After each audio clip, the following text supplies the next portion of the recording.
Hello, everyone. I'm your host, Hope Hooton, the host of Voices Against Filicide.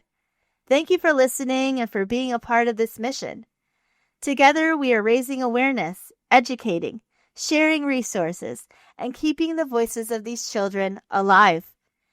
Every time you listen, you share, or leave a review, you are helping us reach more people and make a difference.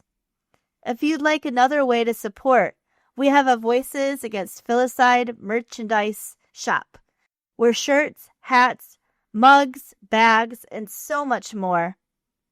Wearing or using these items help spread the awareness of filicide and help keep Alec and Lydia's story and all the other stories of children alive.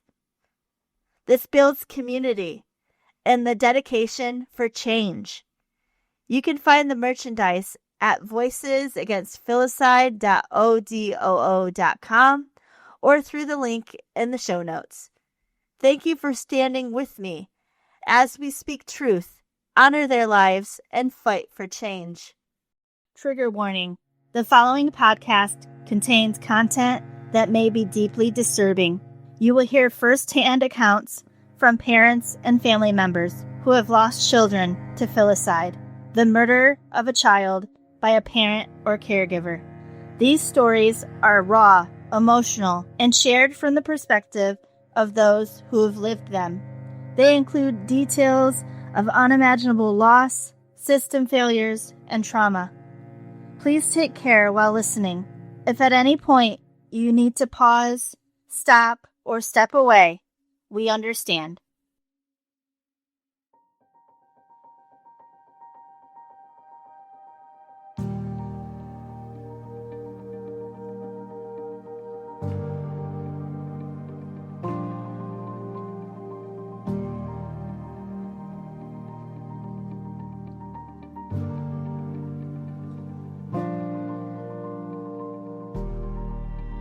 Welcome back to Voices Against Filicide. I'm your host, Hope Hooton, a mother who has walked this journey and an advocate turning my pain into purpose. This podcast sheds light on filicide cases, statistics, who these children were, and the advocacy being done in their honor, and so much more. Together, we speak the truth, honor their lives, and fight for change. Before we go any further, I want to take a moment to honor two of the brightest lights I've ever known, my children, Alec and Lydia. Alec with his love for Pokemon and his kind heart, and Lydia full of magic, joy, and her love of unicorns. They were my whole world. They were joy in human form. Their laughter, their hugs, their imaginations, all of it lives on in me and in this podcast, and in the work I do every day to protect children and raise awareness. This podcast is for them. It's for every child whose voice was silenced too soon. Alec and Lydia, you are my why, and I will never stop fighting in your name. Thank you for joining me today, and let's get right into today's episode. In today's episode, I am joined by someone very close to my heart, my childhood best friend, Webb. She's not only been my confidant and my anchor through my life, but she also has become an honorary aunt to my kids, Alec and Lydia. Lauren will share what it's been like to walk through the tragedy as a friend of someone who has lost children to filicide, how it's impacted her personally, and why she now advocates alongside me to end filicide and spread awareness. So hi, Lauren. Can you first tell us a little bit about our childhood friendship and what it's been like to stay connected all of these years? Yeah, so the way we met was pretty kind of a rare way, I thought. My brother had a girlfriend. His girlfriend at the time said she had a friend who knew somebody in her class, since you and I had gone to different high schools, and the girl he was dating at the time went to your school who knew this person. And she said that, oh, I know a girl in my class who I think you get along with really well. She, we both have a lot of the same interests, especially the love of Jonas Brothers was a big one. Yes, yes. So I think, we connected really quickly. We just clicked right away when we were introduced to each other and hung out all the time. And, then we grew up, went our separate ways, but we still stay connected through all the means, the texting and the voice messaging and social media, Facebook, all those things. That helps a lot.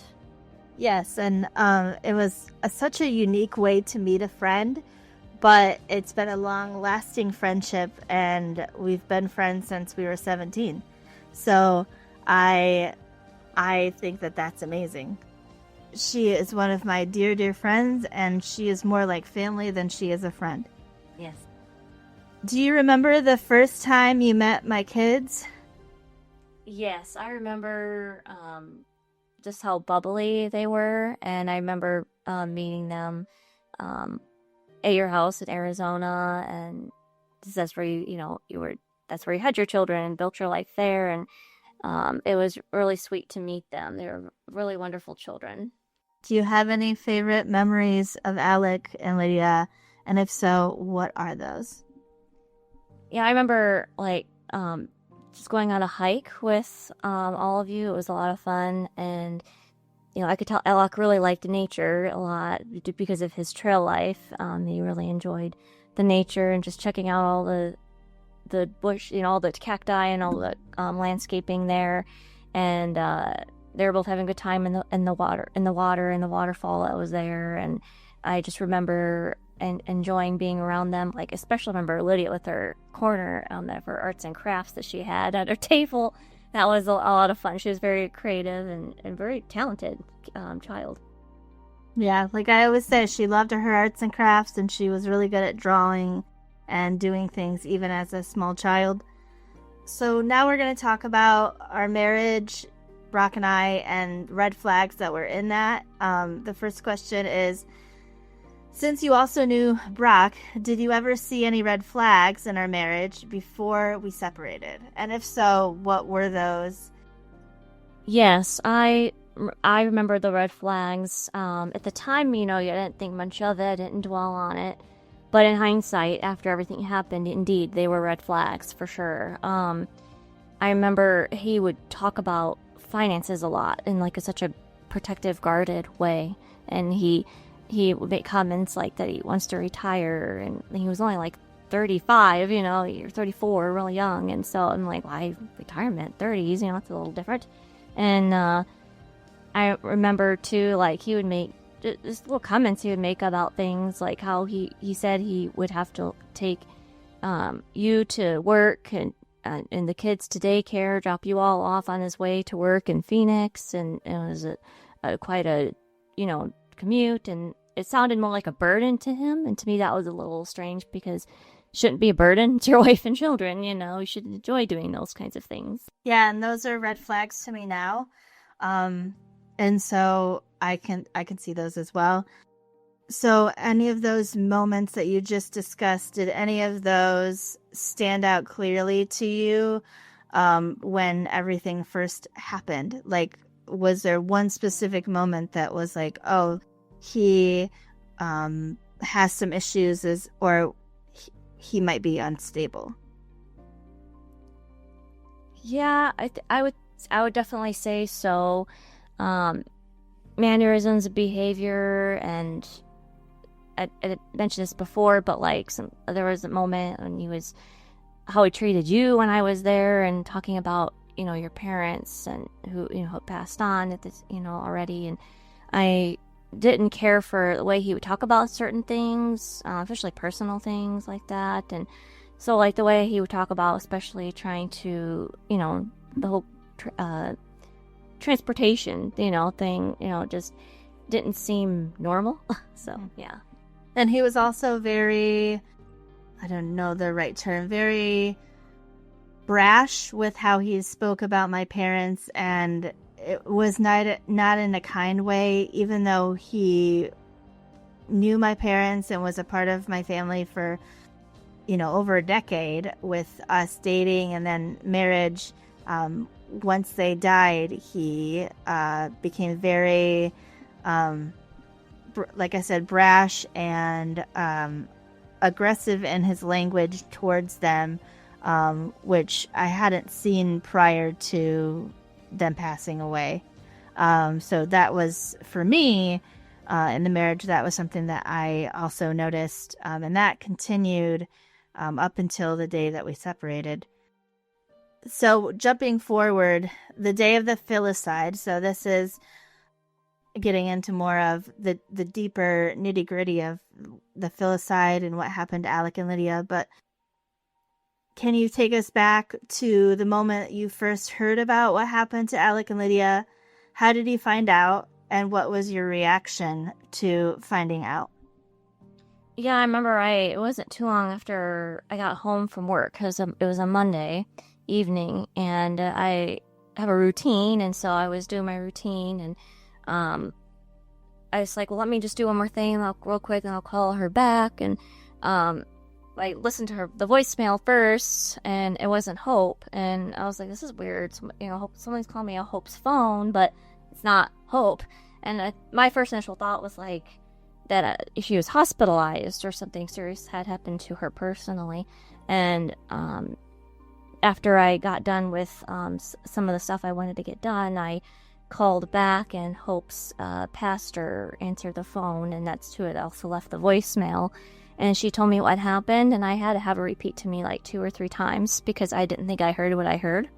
And I then, pretty much as soon as it kind of like I heard what I actually heard, I could barely breathe. I remember I struggled like trying to get words out of my mouth too, because I couldn't get the air out of my mouth to breathe and say the words. And Can you explain, if you remember, what she said to you that she had to repeat 2 or 3 times? It was mostly the part that it was the kids too, because I don't remember everything that she told me, to be honest. I remember parts of it. What I remember most is her saying that Brock and the kids were found deceased, and the theory was, he killed them. He killed them, and then he killed himself. And I do remember asking her. There was like an investigation, and she said no, it's pretty much was a given what happened. And she that's about all I really remember from what her saying. The big thing for me was when she mentioned Alec and Lydia. I said, really, it was them too? And she confirmed, yes, them too. So that's what really took me aback, really shocked me. Mm-hmm. And I also remember like I could barely, like, my mouth was getting really dry, and at the same time, and I just didn't feel good, and my heart, I really, really remember my heart beating out of its chest, literally. I just felt like I couldn't function much, and I tried to go tell my parents, and I could barely get the words out of my mouth, and my mom's like, just tell me what's wrong, So I finally got it out and told her, but yeah, it was just, did not expect a call like that. It will definitely be the worst call I've ever received in my life. Yeah, it was pretty tough. I couldn't tell any of my friends, especially Lauren. There was a few that I had to tell, but it was still very difficult. I will share another one of my friends just had a baby a month to the day prior, and telling her that Alec and Lydia had passed away, the audible gasp that she made will ever haunt my memory. She is not a very emotional person. She doesn't cry a lot, and so when I heard the audible gasp and then the tears and stuff that followed after, it was very, very shocking. Not only obviously to me, my family, including sister, brother-in-law, niece, and nephews, but it was shocking to all of my friends, all of our Arizona friends, and all of my longtime friends as well back home in Michigan. Lauren, how has this loss impacted you personally, as a friend and as someone who loved the kids dearly?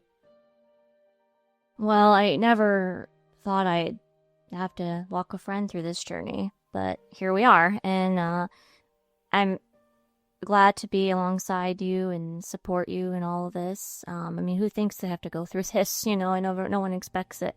You hear about it all over the news, but you don't know it till it happens to you. You don't. It's different when it happens to you or someone you know. And so I remember it just took me a time to process, like, especially the first couple of weeks, definitely the first week, that I just thought, did it really happen? Was it real? Like, was I just dreaming this? Yeah. And that was big, and I just kind of felt like I was going through the motions, and it was nice to be around, like, my coworkers and friends and my mom and dad, and they helped me as well, but just to talk about it, and working in the Christian environment that I do, we did a lot of praying, and I had a lot of good faith, got faithful support, other believers of God with me, so it was really nice, and it's still something, I'm always gonna walk through this, and but each day goes on, and it gets better, and I know that they're in heaven, and Alec and Lydia are in heaven with the loved ones have gone before them.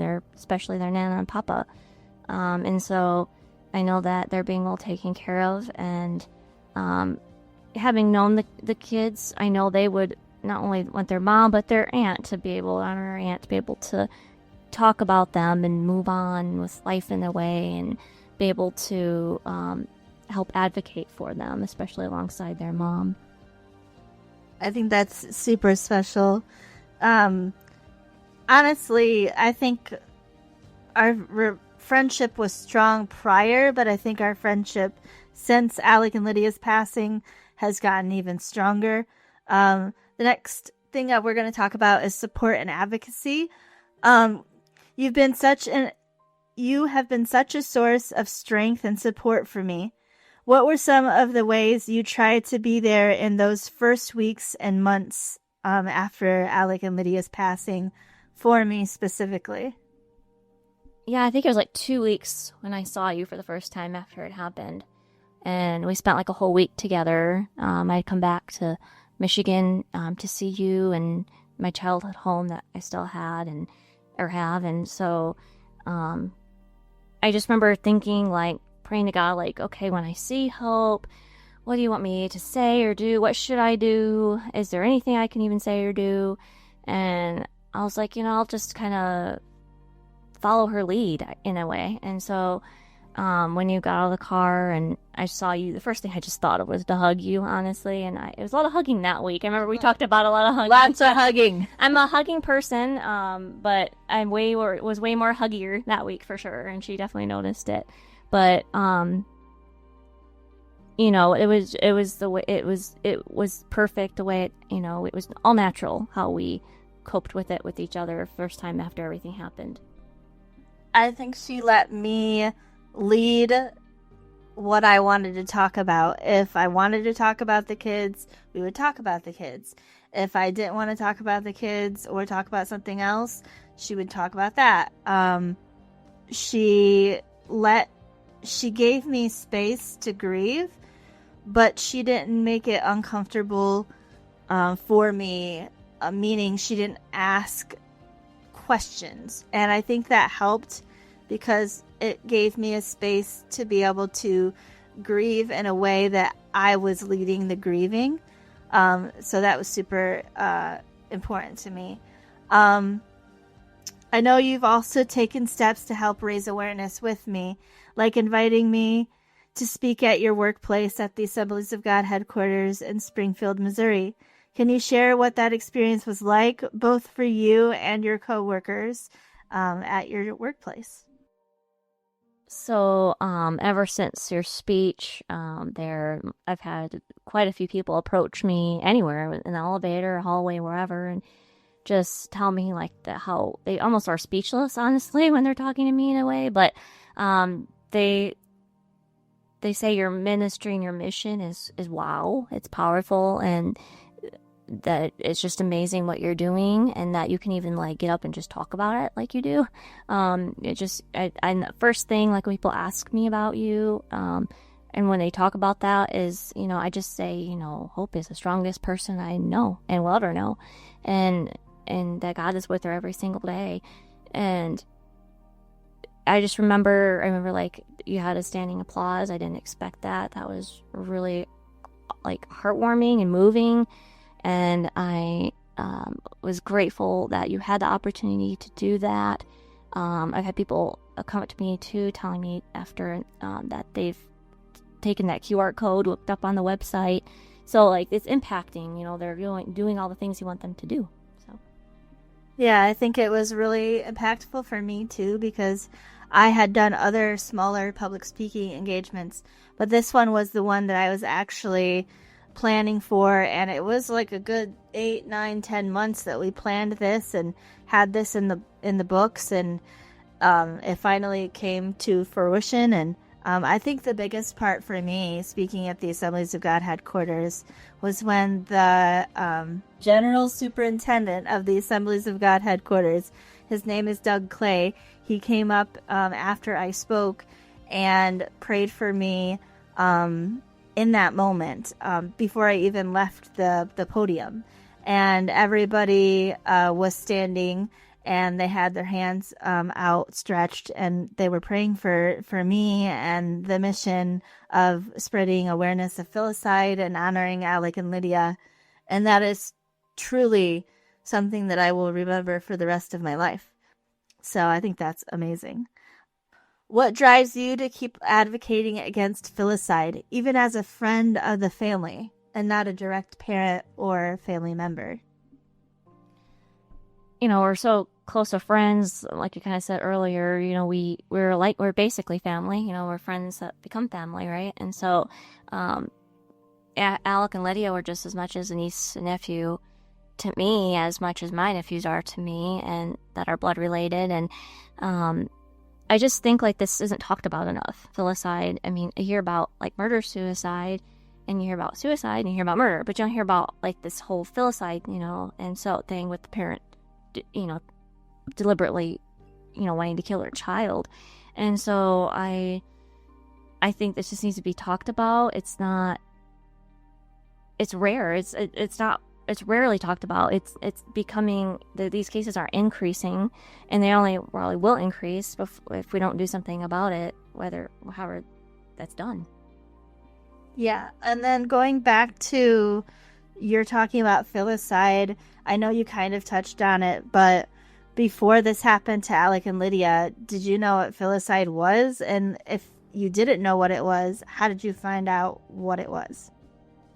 No, I had no idea what filicide was. Never heard of the term in my life.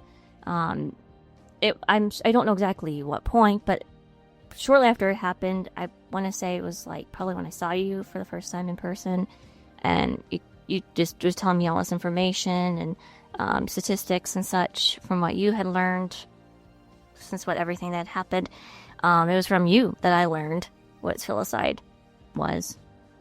I think that, and that's the whole point of this podcast, is to spread awareness of filicide and honor these children's lives. Not only Alec and Lydia, but also all the other children that we've spotlighted on this podcast and will continue to spotlight on this podcast.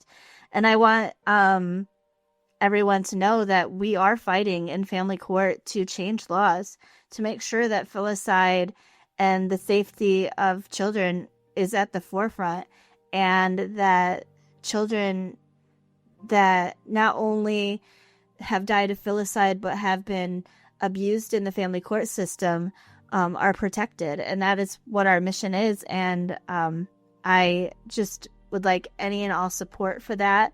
So if you would please go visit voicesagainstfilicide.odoo.com.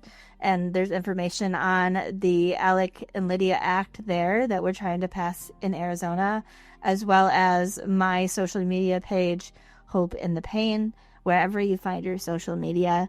And so that's super important. And that is in conjunction with this podcast. This is why I'm doing this. Lauren, what advice would you give to a friend or family member going through filicide, and what would you do to help them?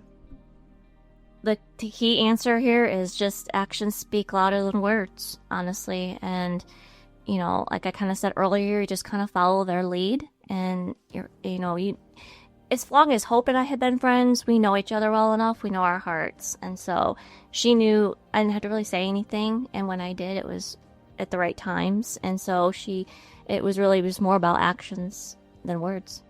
And I think the thing that I've learned the most through this journey, and Lauren did it very well, is when she didn't know what to say, she would say, I don't know what to say. And that's fine. I'd rather have somebody say, I'm sorry for your loss of Alec and Lydia. I don't know what to say or how to convey that I'm sorry.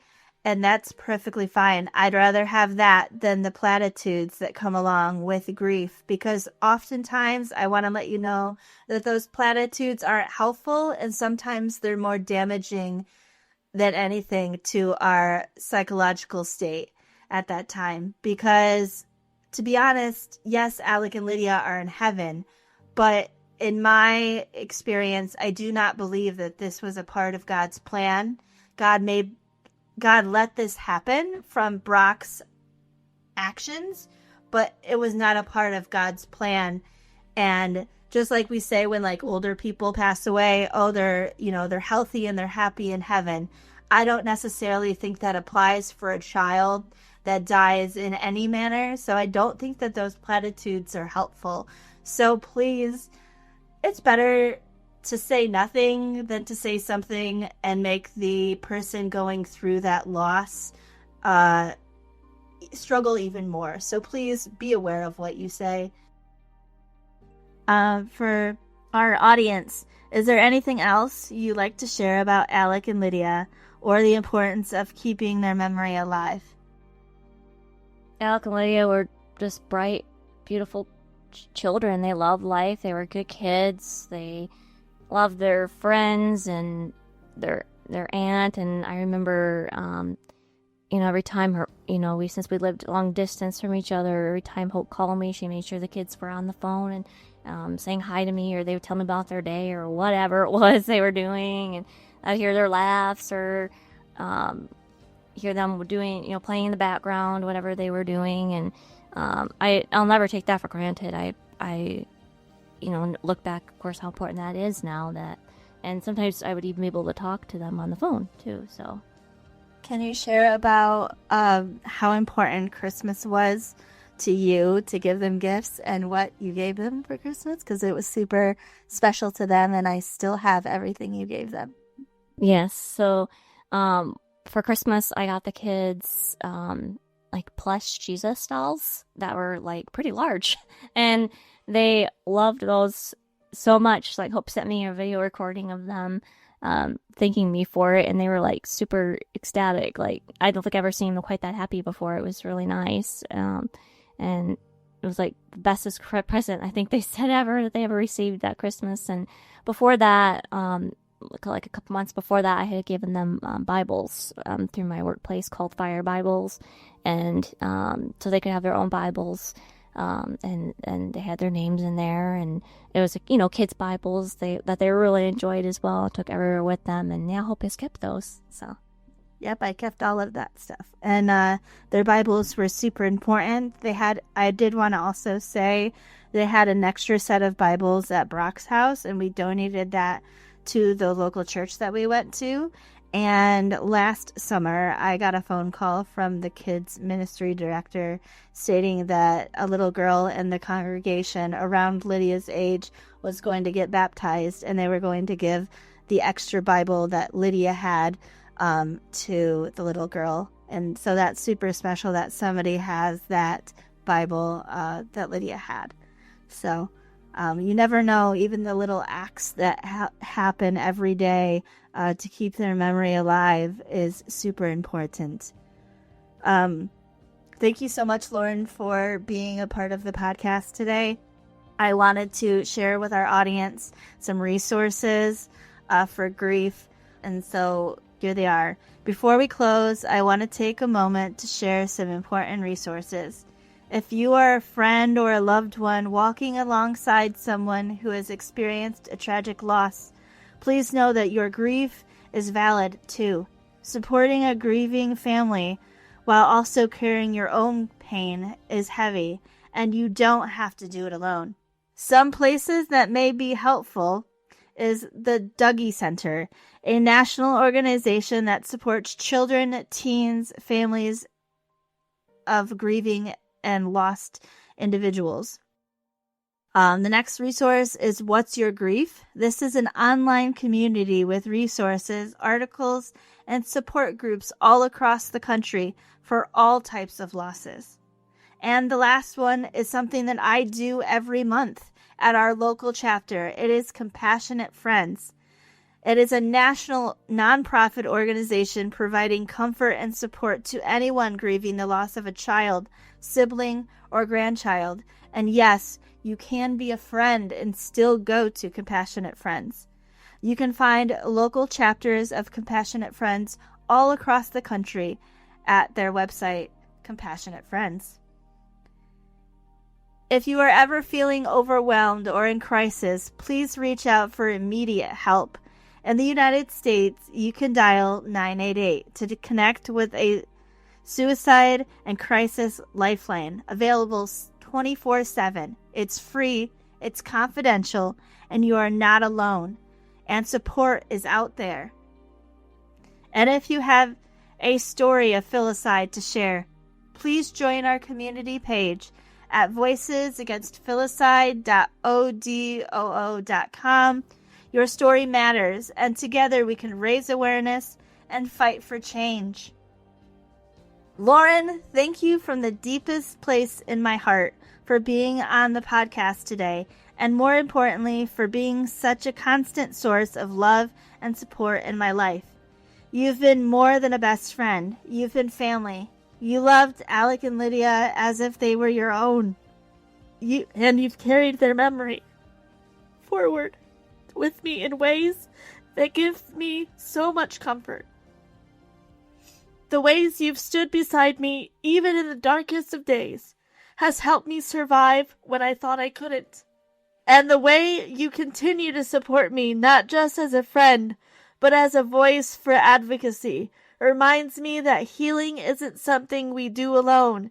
It happens through love, compassion, and community. To our listeners, I hope this conversation with Lauren has shown you the power of friendship. In the face of tragedy, the journey to healing and to justice is long, but when we walk it together, we find strength we never knew we had. I will always do this podcast for Alec and Lydia, the brightest lights I've ever known, and those conversations through truth and telling their story and advocating. We will continue to honor their lives and fight for change, so their legacy shines on and we protect other children everywhere. You can also follow me, like I said, on social media at Hope in the Pain for more updates, resources, and advocacy. Until next time, remember, be kind and always abound in hope.